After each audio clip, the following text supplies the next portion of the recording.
اعوذ باللہ من الشیطان الرجیم بسم اللہ الرحمن الرحیم الحمد للہ رب العالمین والصلاة والسلام علی اشرف الانبیاء والمرسلین واہل بیتہ الطیبین الطاہرین المعصومین اما بعد۔ سورہ مبارکہ انعام آیت نمبر 111 سے آیت نمبر 118، 111 سے 118، یہیں سے 8واں پارہ بھی شروع ہو رہا ہے۔ بسم اللہ الرحمن الرحیم۔ وَلَوْ أَنَّنَا نَزَّلْنَا إِلَيْهِمُ الْمَلَائِكَةَ وَكَلَّمَهُمُ الْمَوْتَى وَحَشَرْنَا عَلَيْهِمْ كُلَّ شَيْءٍ قُبُلًا مَا كَانُوا لِيُؤْمِنُوا إِلَّا أَن يَشَاءَ اللَّهُ ما كانوا ليؤمنوا إلا أن يشاء الله ولكن أكثرهم يجهلون وكذلك جعلنا لكل نبي عدوا شياطين الإنس والجن يوحي بعضهم إلى بعض زخرف القول غرورا ولو شاء ربك ما فعلوه فذرهم وما يفترون وَلِتَصْغَىٰ إِلَيْهِ أَفْئِدَةُ الَّذِينَ لَا يُؤْمِنُونَ بِالْآخِرَةِ وَلِيَرْضَوْهُ وَلِيَقْتَرِفُوا مَا هُمْ مُقْتَرِفُونَ أَفَغَيْرَ اللَّهِ أَبْتَغِي حَكَمًا وَهُوَ الَّذِي أَنزَلَ إِلَيْكُمُ الْكِتَابَ مُفَصَّلًا والذين آتيناهم الكتاب يعلمون أنه منزل من ربك بالحق فلا تكونن من الممترين وتمت كلمة ربك صدقا وعدلا لا مبدل لكلماته وهو السميع العليم وَإِن تُطِعْ أَكْثَرَ مَن فِي الْأَرْضِ يُضِلُّوكَ عَن سَبِيلِ اللَّهِ إِن يَتَّبِعُونَ إِلَّا الظَّنَّ وَإِنْ هُمْ إِلَّا يَخْرُصُونَ إِنَّ رَبَّكَ هُوَ أَعْلَمُ مَن يَضِلُّ عَن سَبِيلِهِ وَهُوَ أَعْلَمُ بِالْمُهْتَدِينَ فَكُلُوا مِمَّا ذُكِرَ اسْمُ اللَّهِ عَلَيْهِ إِن كُنتُم بِآيَاتِهِ مُؤْمِنِينَ۔ پروردگار عالم ارشاد فرماتا ہے وَلَوْ أَنَّنَا نَزَّلْنَا إِلَيْهِمُ الْمَلَائِكَةَ، اور اگر ہم ان کی طرف فرشتے اتارتے، وَكَلَّمَهُمُ الْمَوْتَى، اور ان سے مردے باتیں کرتے، وَحَشَرْنَا عَلَيْهِمْ كُلَّ شَيْءٍ قُبُولًا، اور اگر ان کے سامنے تمام چیزوں کو گروہ در گروہ روز محشر کی طرح سے لا کر کھڑا کر دیتے، مَا كَانُوا لِيُؤْمِنُوا، تب بھی وہ ایمان لانے والے نہ تھے۔ آپ کے ذہن میں ہوگا پچھلے صفحے پر بھی ان کے فرمائشی معجزات کا ذکر تھا کہ اگر ہمارے فرمائشی معجزات دکھا دیے جائیں تو ہم ایمان لے آئیں گے۔ وہاں پر بھی اس بات کی نفی کی گئی اور اس بات کو اسٹیبلش کیا گیا اور سمجھایا گیا کہ واقعی اگر کوئی ایمان لانے والا ہو تو اس کے لیے تو ایک معجزہ بھی بہت کافی ہوتا ہے۔ یہاں تو پیغمبر اکرم صلی اللہ علیہ وآلہ وسلم کئی معجزات دکھا چکے، اسی بات کو مزید آگے بڑھایا جا رہا ہے کہ جن کو ایمان نہیں لانا ہے ان کے سامنے اگر ہم ملائکہ کو پیش کر دیں، مردے ان سے باتیں کرنا شروع ہو جائیں، جو اس دنیا سے گزر چکے ہیں ان کو ہم گروہ در گروہ ان کے سامنے مثل روز قیامت پیش کر دیں، وہ پھر بھی ایمان لانے والے نہیں ہیں۔ ایسے افراد ایمان اس صورت میں لائیں گے جب ان کو زبردستی مومن بنا دیا جائے، تو وہ تو ایمان اضطراری ہے، پھر ایمان اختیاری تو نہ ہوا۔ ما کانوا لیؤمنوا الا ان یشاء اللہ، اس کے اندر اسی بات کو بیان کیا جا رہا ہے. ولیکن اکثرہم یجہلون، لیکن ان میں سے جو اکثریت ہیں وہ جاہل ہیں، جہالت زدہ ہیں، تو وہ اپنے اسی کمپاؤنڈ اگنورنس کے اندر مست رہنا چاہتے ہیں. اگلی جو آیت ہے آیت نمبر 113، اس میں پروردگار عالم نے جنوں اور انسانوں میں سے شیاطین، ان کی سازشوں اور ان کے جو کانسپریسیز ہیں ان کو ڈسکس کیا ہے، اور اس کے اہداف جو ٹارگٹس ہیں ان کو بھی ڈسکس کیا ہے. پہلی بات تو یہ بیان کی گئی کہ وَكَذَلِكَ جَعَلْنَا، کہ ہم نے اسی طرح سے لِكُلِّ نَبِيٍّ، ہر نبی کے لیے قرار دیا ہے عدوًا، دشمن، شیاطین الانس والجن، انسانوں میں سے شیاطین اور جنوں میں سے شیاطین. شیاطین تو ظاہر ہے کہ ایک منفی طاقت کا نام ہے، اور وہ انسانوں میں سے بھی ہو سکتے ہیں اور جنوں میں بھی سے.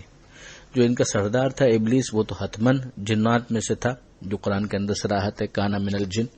مگر اس کے علاوہ بھی ہم جانتے ہیں کہ جو اس کی پوری ٹیم ہے جنات میں سے اور انسانوں میں سے بھی وہ کہ جو اس مشن کے اندر دانستہ یا نہ دانستہ، انٹینشنلی اور ان انٹینشنلی اگر وہ شریک ہو جاتے ہیں تو وہ گویا شیاطین کا مصداق قرار پاتے ہیں. جیسے سورہ والناس کے اندر بھی ہم پڑھتے ہیں کہ یوسوسو فی صدور الناس من الجنۃ والناس، کہ یہ وسوسے ڈالنے والے.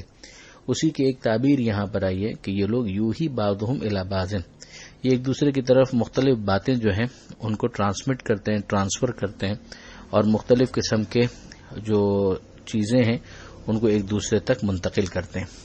پروردگار عالم کی طرف اس کی نسبت دینا کہ ہم نے یہ کیا، وہ اسی اعتبار سے کہ باب المجاز واسع، کہ مجازن یہ نسبت دینا بالکل وسعت رکھتا ہے عربی کے اندر. مجازن کسی چیز کے لیے اس طرح سے کہنا کہ پروردگار عالم نے چونکہ نبیوں کو پیغام دیا اور اس پیغام کے آنے کی وجہ سے انہوں نے اعلان کیا، اور اعلان کے بعد جو یہ شیاطین انس اور جن ہیں ان نے نبیوں کی مخالفت کی تو یہ عداوت ڈیولپ ہو گئی. تو انڈائریکٹلی اس کی نسبت عربی زبان کے اعتبار سے بالکل دی جا سکتی ہے.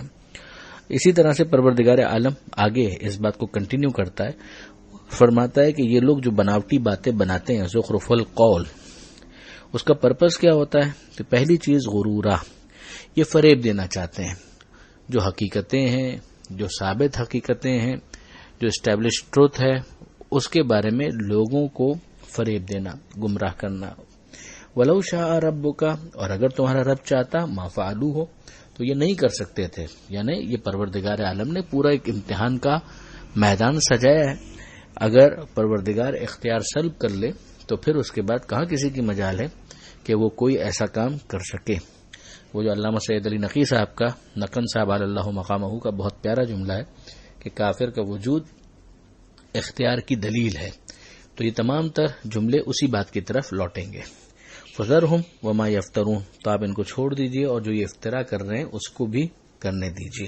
یعنی آپ اپنے مشن پہ لگے رہیے. یہ لوگ جو حق اور حقیقت اور ہدایت کو قبول نہیں کرنا چاہتے تو وہ اسی طریقے سے اپنی ان سازشوں کے اندر لگے رہیں گے. تو پہلا جو پرپس تھا وہ تھا فریب دہی کا، کہ وہ دوسروں کو فریب میں مبتلا کرنا چاہتے تھے. دوسرا پرپس یہ ہے کہ وَلِتَصْغَى إِلَيْهِ أَفْئِدَةُ الَّذِينَ لَا يُؤْمِنُونَ بِالْآخِرَةِ، وہ یہ چاہتے ہیں کہ لوگوں کے دل ان کی طرف مائل ہو جائیں، ان کی باتوں کی طرف مائل ہو جائیں. تو وہ فریب دیں گے اور اس کے بعد پھر لوگوں کے دل ان کی طرف مائل ہوں گے. تو اس کے لیے ظاہر ہے کہ وہ پورا پلان کریں گے، اس کے لیے باقاعدہ چیزوں کو مزین کیا جائے گا. مگر کون ہے کہ جو ان کی طرف مائل ہوں گے؟ پروردگار فرماتا ہے الذین لا یؤمنون بالآخرہ، کہ جو آخرت کے اوپر ایمان نہیں رکھتے. آخرت پر ایمان انسان کو سنجیدہ بناتا ہے. اگلی چیز یہ ہے کہ وہ یرضوہ، مائل ہونے کے بعد کہ وہ راضی ہو جائیں گے پوری طریقے سے. وَلِيَقْتَرِفُوا مَا هُمْ مُقْتَرِفُونَ، اور وہ چاہتے ہیں کہ یہ لوگ وہی کام وہی گناہ انجام دیں کہ جو وہ انجام دے رہے تھے، یعنی پوری طرح سے ان کے رنگ میں رنگ جائیں. افغیر اللہ ابتغی حکما، کیا میں اللہ کو چھوڑ کر کسی اور کو فیصلے کے لیے تلاش کروں؟ یعنی اب یہ جو معاملات تھے کہ معجزات، فرمائشی معجزات، اس کنٹینیوشن کے اندر اگر آپ اس کو دیکھیں کہ ایک تو قرآن مجید جیسا معجزہ خالدہ موجود ہے کہ جس کے ذریعے سے پروردگار عالم نے پیغمبر اکرم کی نبوت کے اوپر واضح اور کافی ثبوت پیش کر دیا. اس کو فردر اسٹرینتھن کیا مزید کچھ اور معجزات کے ذریعے سے، مثلا چاند کا 2 ٹکڑے ہو جانا، سورج کا پلٹ آنا وغیرہ وغیرہ، سنگریزوں کا تسبیح پڑھنا مثلا۔ اس کے بعد پروردگار عالم نے جو گزشتہ کتابیں ہیں ان کے اندر جو آیتیں اس آخری رسول کی رسالت کے اوپر گواہ ہیں ان کا بار بار حوالہ دیا، اور یہ اہل کتاب کے جو علماء ہیں وہ اس سے خوب واقف تھے، تو وہ بھی ایک دلیل بن گئی۔ تو اب اس کے بعد یہ کہا جا رہا ہے کہ افغیر اللہ ہے اب تک حکمہ، یعنی گویا پیغمبر سے کہا جا رہا ہے کہ آپ یہ کہیے کہ کیا اللہ کے علاوہ میں کسی اور کو فیصلہ کرنے کے لیے ڈھونڈوں، تلاش کروں؟ وَهُوَ الَّذِي أَنزَلَ إِلَيْكُمُ الْكِتَابَ مُفَصَّلًا، جس نے تمہاری جانب کتاب اتاری ہے تفصیلی بیانات کی حامل۔ وَالَّذِينَ آتَيْنَاهُمُ الْكِتَابَ، اور وہ کہ جن کو ہم نے کتاب عطا کی ہے، اہل کتاب، یعلمون، وہ بھی جانتے ہیں، انہ منزل من ربک بالحق، کہ یہ جو نازل ہوا ہے آپ کے رب کی طرف سے یہ بالکل حق ہے۔ فلا تکونن من الممترین، تو اب تم شک کرنے والوں میں سے نہ ہو جاؤ۔ یہ وہی بات ہے کہ جس کی تشریح پہلے میں کر چکا۔ پھر اگلی آیت کے اندر ارشاد ہوتا ہے وَتَمَّتْ كَلِمَةُ رَبِّكَ صِدْقًا وَعَدْلًا، اور آپ کے پروردگار کی بات پوری ہے سچائی اور عدالت میں۔ پروردگار کی بات یعنی کلمات سے کیا، کلمہ سے مراد کیا ہے؟ قرآن، اسلام، کہ یہ سازشیں اپنی جگہ جو یہ کر رہے ہیں، جن کو نہیں ماننا ہے وہ نہ مانے، جو شیاطین ایک دوسرے کے ساتھ مل کر جنوں میں سے انسانوں میں سے فریب دہی کے لیے کام کرنا چاہتے ہیں وہ کریں۔ وہ ٹیمپریرلی اگر کسی جمعیت کو گمراہ کر پاتے ہیں، چاہے وہ اکثریت میں ہی کیوں نہ ہو، جیسے کہ آگے بات آئے گی، اس سے کیا فرق پڑتا ہے؟ بالآخر جو پروردگار کا منصوبہ ہے وہ پورا ہو کر رہے گا، سچائی کے ساتھ اور عدل کے ساتھ۔ یہاں پر بھی عدل کی نسبت واضح طور پر پروردگار کی طرف دی گئی ہے۔ لا مبدل لکلماتہ، اللہ کی باتوں کا بدلنے والا کوئی نہیں، وہو السمیع العلیم، وہ سننے والا ہے اور وہ جاننے والا ہے۔ وَإِن تُطِعْ أَكْثَرَ مَن فِي الْأَرْضِ، اور اگر اس زمین کے رہنے والوں کی اکثریت کا اگر تم کہنا مانو، يُضِلُّوكَ عَن سَبِيلِ اللَّهِ، تو تمہیں اللہ کے راستے سے بھٹکا دیں گے۔ اکثریت کبھی بھی معیار نہیں ہو سکتی، کیوں؟ يَتَّبِعُونَ إِلَّا الظَّنَّ، اس لیے کہ وہ تو ظن، کنجیکچرز، گمان، اس کی پیروی کرتے ہیں، اس سے 100% یقین کہاں حاصل ہو سکتا ہے؟ وَإِنْهُمْ إِلَّا يَخْرُصُونَ، اور وہ تو اٹکل سے کام چلاتے ہیں، یعنی اپنے کنجیکچرز ہیں، اسی کے لیے ایک دوسری تعبیر۔ ان ربک هو اعلم من یضل عن سبیلہ، یقیناً آپ کا رب جانتا ہے، خوب واقف ہے کون گمراہ ہے راستے سے جو بھٹکا ہوا ہے، وہ هو اعلم بالمہتدین، اور وہ جانتا ہے کون ہدایت یافتہ ہے۔ فکلوا مما ذکر اسم اللہ علیہ، کھاؤ اس کو کہ جس میں اللہ کا نام پڑھا گیا ہے، اللہ کا نام لیا گیا ہے۔ ان کنتم بآیاتہ مؤمنین، اگر تم اللہ کی آیتوں پر ایمان رکھتے ہو۔ اس آیت کے ذریعے سے یہ سمجھایا گیا کہ جو جانور ہے، جو حلال گوشت جانور ہے، اس کی شرط یہ ہے کہ اس کے اوپر اللہ کا نام لیا جائے، بسم اللہ، اللہ اکبر، جو ایک طریقہ کار بھی ہے، اور دیگر شرائط کے ساتھ اس شرط کا خاص طور پر یہاں پر ذکر کیا گیا، اس کو ہائی لائٹ کیا گیا۔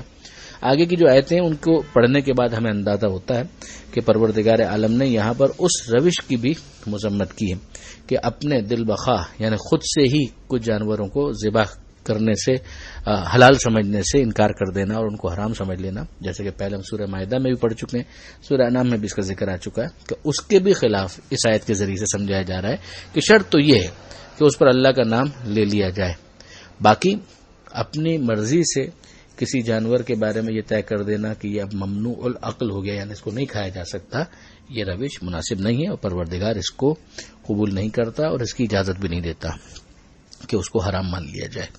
یہاں پر آیت نمبر 118 مکمل ہو گئی۔ پروردگار عالم سے دعا ہے قرآن مجید سمجھنے اور عمل کرنے کی توفیق عطا فرما، وارث قرآن امام زمانہ کے ظہور میں تعجیل فرما۔ وآخر دعوانا ان الحمد للہ رب العالمین، والسلام علیکم ورحمۃ اللہ وبرکاتہ۔